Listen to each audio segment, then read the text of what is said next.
बिस्मिल्लाहिर्रहमानिर्रहीम। Welcome back to English excellence academy. This is Majid Hussain Khokhar and एक बड़े गैप के बाद आप सब लोगों को वेलकम करता हूं अपने यूट्यूब चैनल पे और उम्मीद करता हूं कि आपके 2024 के लास्ट फ्यू मंथ्स बहुत अच्छे बखैरियत गुजरे होंगे और 2025 में आपको बहुत सारी मोटिवेशन, बहुत सारी नेक तमन्नाओं के साथ एक दफ़ा फिर से वेलकम करता हूं। अगेन मेरी आज की वीडियो भी लास्ट वीडियो की तरह फार्मेसी टेक्नीशियन के स्टूडेंट्स के लिए है और उर्दू मीडियम है, ताकि मोस्ट ऑफ द स्टूडेंट्स इसको अच्छे से कॉम्प्रीहेंड कर सकें और इसके क्रक्स को समझ सकें। तो आज डिस्कस करने जा रहा हूँ आपके साथ बहुत सारे फेलोज़, बहुत सारे जूनियर्स और बहुत सारे दोस्त हजरात की रिक्वेस्ट पे कुछ की पॉइंट्स कि जिसके थ्रू आप फार्मेसी टेक्नीशियन फर्स्ट ईयर और सेकंड ईयर को आसानी से फर्स्ट अटैम्प्ट में क्लियर कर सकते हैं। डियर ऑडियंस, ये सारे पॉइंट्स जो आपके साथ मैं शेयर करने जा रहा हूँ, ये सारे मेरे पर्सनल पॉइंट ऑफ व्यूज़ हैं और पर्सनल रिसर्च के बाद मैंने ये पॉइंट्स बनाए हैं। तो इनसे आप एग्री या डिसएग्री करने का पूरा हक रखते हैं। डियर ऑडियंस, वीडियो स्टार्ट करने से पहले न्यू ईयर के वाले से अपना पर्सपेक्टिव शेयर करना चाहूँगा कि एक साल का बदलना जस्ट कैलेंडर में चेंजिंग नहीं है, बल्कि आपकी लाइफ का एक बहुत अच्छा, बहुत बड़ा पार्ट एक साल ही होता है, जिसमें आप इसके बारे में, अपनी लाइफ के बारे में, अपने गोल्स की तरफ कितना फोकस है, इस हवाले से आप सोच सकते हैं, आप एगोनाइज कर सकते हैं, आप जज कर सकते हैं कि आप कितने स्टेप फॉरवर्ड गए अपने गोल की तरफ, अपनी लाइफ के पर्पस की तरफ कितना स्टेप फॉरवर्ड गए और कौन से ऐसे ड्रॉबैक्स थे जिनको आपने नेक्स्ट ईयर में कवर करना है। तो ये एक साल का बदलना मेरे ख्याल से एक बहुत ही इम्पोर्टेंट बॉर्डर होता है आपकी लाइफ के डिफरेंट सेक्शंस के दरमियान। तो इसको भी बहुत अहमियत दी जानी चाहिए मेरे ख्याल से, और इसके हवाले से भी आपने सोचना है। और गुज़िश्ता साल जो आपसे टारगेट्स अचीव नहीं हो पाए, उनके बारे में भी आपने सोचना है, और नए साल के लिए भी आपने बहुत सारे बहुत अच्छे अच्छे अचीवेबल ऐसे टारगेट्स जिनको आप एक साल के अंदर आसानी से अचीव भी कर सकें, ताकि आपको नेक्स्ट ईयर में मोटिवेशन मिलती रहे। और ये गोल्स भी आपने सेट करने हैं। उसके अलावा आपने गुज़िश्ता साल में जो चीज़ें आप अचीव नहीं कर पाए, उनके बारे में भी आपने सोचना है, और ड्रॉबैक्स के रीज़न्स को भी आपने सोचना है। ये बातें आपने माइंड में रखनी है। ये मेरा पॉइंट ऑफ व्यू, पर्सपेक्टिव था नए साल के हवाले से। आप लोग इससे एग्री या डिसएग्री कर सकते हैं, लेकिन मैं इतना ज़रूर कहूँगा कि एक साल आपकी 65 या 60 साल की ज़िंदगी में एक साल बड़ा मीनिंगफुल होता है। तो इसके हवाले से आपने ज़रूर सोचना है कि नेक्स्ट ईयर में आप क्या करने जा रहे हैं, कौन सी अपनी लाइफ में वैल्यूज़ ऐड करना चाहते हैं, और इनके हवाले से कितना स्टेप फॉरवर्ड जा रहे हैं। क्या आप डेली उन गोल्स को अचीव करने के लिए थोड़े थोड़े चंक्स में उसको स्टेप फॉरवर्ड कर रहे हैं, उसके करीब जा रहे हैं या नहीं जा रहे। तो बगैर किसी देर के वीडियो को स्टार्ट करते हैं। डियर ऑडियंस, ये सारे पॉइंट्स जो आपके साथ मैं शेयर करने जा रहा हूँ, ये सारे मेरे पर्सनल पॉइंट ऑफ व्यूज़ हैं और पर्सनल रिसर्च के बाद मैंने ये पॉइंट्स बनाए हैं। तो इनसे आप एग्री या डिसएग्री करने का पूरा हक रखते हैं। स्टार्ट करते हैं। Number 1, presence in physical lectures. जब आप फिज़िकल लेक्चर्स के अंदर प्रेजेंट होगे, आप तैयारी करते हो फार्मेसी टेक्नीशियन के लिए, तो आपके कामयाबी के चांसेस बहुत हाई हो जाते हैं। इसकी रीज़न ये है कि बहुत सारे स्टूडेंट्स जो फार्मेसी टेक्नीशियंस में एडमिशन ले लेते हैं, वो साथ में या तो अपना कोई बिज़नेस कर रहे होते हैं, या अपनी जॉब कर रहे होते हैं, या कोई और फर्दर स्टडी कर रहे होते हैं। तो वो फिज़िकल लेक्चर्स में प्रेजेंट नहीं होते। तो ये मैं समझता हूँ कि मोस्ट ऑफ द स्टूडेंट्स की नाकामी की बड़ी वजह है, क्योंकि ये जो कोर्स है आपका फार्मेसी टेक्नीशियन का, ये इसको ऐसे डिज़ाइन किया गया है कि अगर आप फिज़िकल लेक्चर्स में प्रेजेंट होते हैं, तो आपके चांसेस ज़्यादा हैं कि आप कोर्स को रिटेन कर पाएंगे अपने माइंड में, और इसको लॉन्ग टर्म मेमोरी में सेव भी कर पाएंगे और कॉन्सेप्ट्स को समझ भी पाएंगे।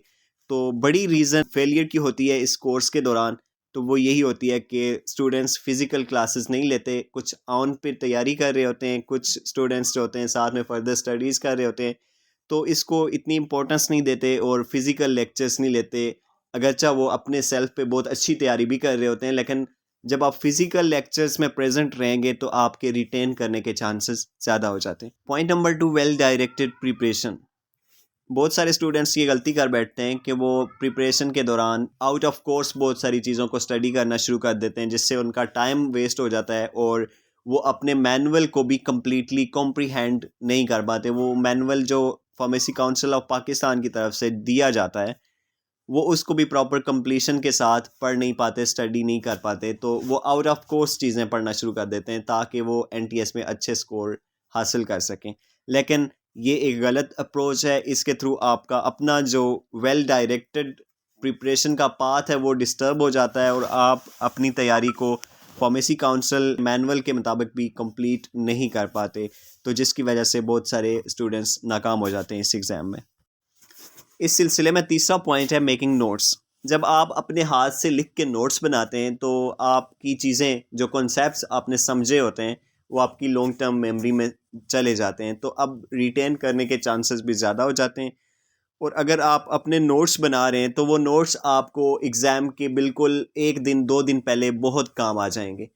तो नोट्स बनाना ये एक बहुत अच्छी आदत है। तो जब आप अपने नोट्स बनाएंगे तो इस सिलसिले में आपकी बहुत हेल्प हो जाएगी। एक तो आपकी चीज़ें कॉन्सेप्ट्स लॉन्ग टर्म मेमोरी में चले जाएंगे और दूसरा ये कि एग्ज़ाम के करीब आपको बहुत सारी वेबसाइट से सर्च करने की ज़रूरत नहीं पड़ेगी, आपको बहुत सारे बुक्स को रीड आउट करने की ज़रूरत नहीं पड़ेगी। आपके अपने ब्रीफ नोट्स आपके पास पड़े होंगे जिनको आप ऑलरेडी एक दफ़ा पढ़ भी चुके होंगे, तो आपकी चीज़ें मिक्सअप भी नहीं होंगी और आप उन शॉर्ट नोट्स को अच्छे तरीके से कॉम्प्रीहेंड करके एग्ज़ाम्स के लिए जा सकते हैं।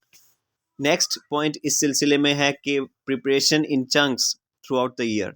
मीन कि आपने प्रिपरेशन करनी है through out the year in chunks, थोड़ा थोड़ा करके, फिर उनको रिवाइज़ करना है, फिर थोड़ा आगे प्रिपेयर करना है, फिर उसको रिवाइज़ करना है। तो इस अप्रोच के साथ जब आप जाएंगे तो at the end of the year, साल के अख्ताम पे आपके पास एक अच्छा नॉलेज डिवेल्प हो जाएगा।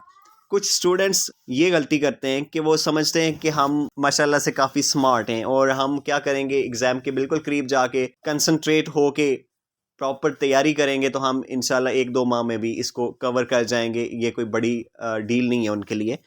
लेकिन इस अप्रोच को लेके चलते हुए उनको आखिर में स्ट्रगल करनी पड़ती है। वो इस वजह से कि वो सारी स्टडी जो उन्होंने 1-2 माह में करनी होती है वो इटसेल्फ एक बोझ बन चुकी होती है और वो उनके उस शार्प माइंड को भी डिप्रेस कर देती है। Next point is deep concentration near exams. ये बात भी बजा है कि जब आप एग्ज़ाम्स के लिए जा रहे हो और उस दिन या उस दिन से एक दिन पहले जो प्रिपरेशन आप करते हो, जो तैयारी आप करते हो, वो बहुत मीनिंगफुल होती है और उसको आप बहुत अच्छे से एग्ज़ाम में एक्सप्रेस कर सकते हो।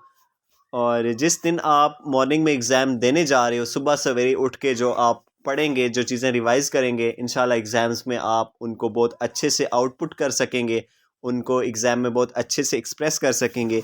तो ये आपने ज़रूर याद रखना है कि जब आपका इम्तहान होने जा रहा है, आप एग्ज़ाम सेंटर पहुंचने वाले हैं, उससे कबल कुछ टाइम निकाल के आपने ज़रूर स्टडी करना है। ये अप्रोच भी आपके लिए बहुत हेल्पफुल होने वाली है।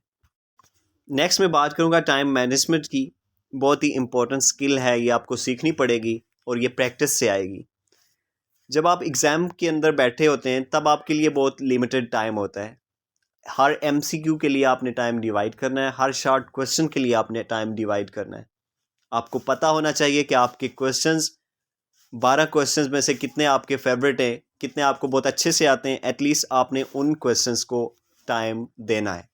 ऐसा नहीं होना चाहिए कि आप मुश्किल क्वेश्चंस को सॉल्व करने के चक्करों में उलझे रहें और आपकी इजी क्वेश्चंस रह जाएं टाइम मैनेजमेंट की वजह से। तो बहुत सारे स्टूडेंट्स के साथ ऐसा होता है। इवन कि मैंने खुद बहुत सारे एमसीक्यू पेपर देखे हैं, स्टूडेंट्स के कॉपीज़ देखी हैं कि उन्होंने इवन के इनसर्कल ही नहीं किए होते। मीन कि उन्होंने टाइम मैनेजमेंट अच्छी नहीं की होती। वो एमसीक्यू के लिए भी टाइम को डिवाइड नहीं कर पाते और वो एट द एंड फिर क्या होता है कि वो एमसीक्यूज़ ही ऐसे ही छोड़ के आ जाते हैं, जिससे बहुत बड़ा लॉस हो जाता है और उनके मार्क्स लेस हो जाते हैं, फिर वो फेलियर की तरफ चले जाते हैं।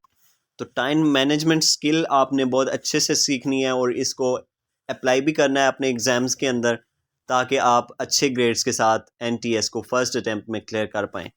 नेक्स्ट बहुत ही इम्पोर्टेंट बात करने जा रहा हूँ, वो है आपके लिए एक मोटिवेशन, एक एनर्जी जिसके साथ आपने एग्ज़ाम में जाना है। आप कभी भी एग्ज़ाम सेंटर के अंदर इस उम्मीद पे या ये सोच के मत जाएं कि आप एक अटैम्प्ट देने जा रहे हैं। आप एग्ज़ाम क्लियर करने जा रहे हैं। अपना माइंडसेट इस तरह का बनाएं कि आप एक अटैम्प्ट नहीं देने जा रहे। इसका मतलब ये नहीं कि आप एग्ज़ाम में बैठेंगे, अगर क्वेश्चन आसान हुए तो आप अटैम्प्ट करके आ जाएंगे, आप पास हो जाएंगे। अगर क्वेश्चंस टफ हुए तो आप नेक्स्ट ईयर में करेंगे। कभी भी ये सोच के मत एग्ज़ाम सेंटर में जाएं। आप अपने साथ अपने वालिदैन की, अपने अजीज़ो अकारब की दवाएं लेके जाएं और साथ में अपने वालिदैन की खसूसी दवाएं लेके जाएं और इस उम्मीद पे जाएं, इस करज के साथ जाएं, इस मोटिवेशन के साथ जाएं कि आप एग्ज़ाम को क्लियर करने जा रहे हैं। अपना टारगेट इस तरह का सेट करें। ये ना समझें कि हम एक अटेम्प्ट देने जा रहे हैं। ऐसे स्टूडेंट्स जो ये समझते हैं कि अटेम्प्ट देने जा रहे हैं, कभी कभार गुड लक हो जाती है, वो कर जाते हैं, लेकिन मोस्ट ऑफ द चांसेस यही हैं कि आप फिर रह जाएंगे, आप नाकाम हो जाएंगे, क्योंकि आपका माइंडसेट, आपकी एनर्जी उस लेवल की नहीं है जिस तरह की एनटीएस को रिक्वायर्ड होती है। डियर स्टूडेंट्स, ये सारे पॉइंट्स आप अपनी लाइफ में किसी भी वेल डायरेक्टेड स्टडी के लिए अप्लाई करके सक्सेस को अचीव कर सकते हैं। उम्मीद करता हूँ कि आपके लिए ये जर्नल की पॉइंट्स काफ़ी हेल्पफुल होंगे to achieve your pharmacy technician first year and second year. Video अच्छी लगे तो लाइक, कमेंट और शेयर कर दें और साथ में यूट्यूब चैनल को सब्सक्राइब कर दें। मज़ीद फ़र्स्ट ईयर और सेकंड ईयर के लिए सेपरेट वीडियोस भी अपलोड करूँगा और इसके साथ साथ बहुत सारे टिपिकल टॉपिक्स पे भी वीडियोस अपलोड करूँगा। Thank you so much for watching this video. इसके अलावा pharmacy technician first year, second year और पासिंग और रजिस्ट्रेशन के हवाले से कोई भी आपकी क्यूरी हो तो आप कमेंट सेक्शन में मुझसे पूछ सकते हैं, और कोई भी टॉपिक जिस पे आप वीडियो चाहते हैं तो वो भी आप कमेंट सेक्शन में बता सकते हैं। Thank you so much. अपना बहुत सारा ख्याल रखें और अपने नए साल का आगाज़ बहुत अच्छे बेहतरीन तरीके से पॉजिटिव एनर्जी के साथ करें। Thank you so much once again. अल्लाह हाफिज़।